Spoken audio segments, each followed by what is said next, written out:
ہے بجا شیوائے تسلیم میں مشہور ہیں ہم، قصہ درد سناتے ہیں کہ مجبور ہیں ہم، ساز خاموش ہیں فریاد سے معمور ہیں ہم، نالا آتا ہے اگر لب پہ تو معذور ہیں ہم، اے خدا شکوائے ارباب وفا بھی سن لے، ہو گرے حمد سے تھوڑا سا گلہ بھی سن لے۔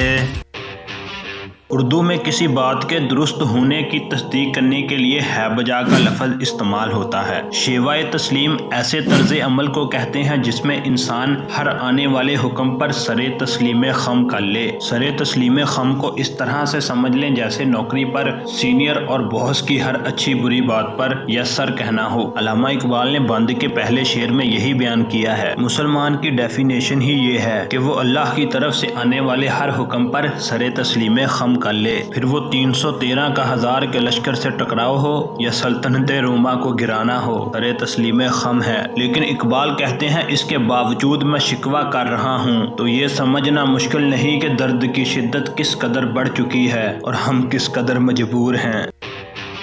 ساز کہتے ہیں بنانے والے کو، معمور کے معنی ہوتے ہیں برے ہوئے ہونا، نالا کہتے ہیں آہو بقا کو، معذور کے معنی ہوتے ہیں بے بس ہونا۔ علامہ اقبال اس شعر میں اللہ کو مخاطب کر کے کہہ رہے ہیں، اے ہمارے بنانے والے، ہم خاموشی سے اپنی زندگی میں ہونے والے ستم برداشت کر رہے ہیں، وہ اجتماعی طور پر ڈالر کی حکمرانی ہو، مہنگائی ہو یا انفرادی طور پر محبوب کی بے وفائی ہو، لیکن یہ سب برداشت کر کے ہمارے دل فریاد سے بھر چکے ہیں۔ اب کوئی آہو بقا، کوئی شکوہ شکایت ہماری زبان پر آتا ہے تو وہ ہماری خوشی سے نہیں، ہماری بے بسی کے باعث ہے۔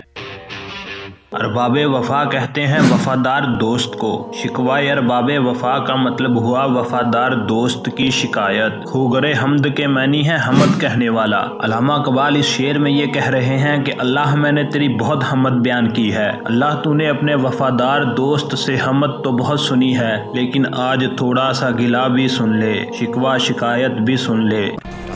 امید ہے ویڈیو پسند آئی ہوگی۔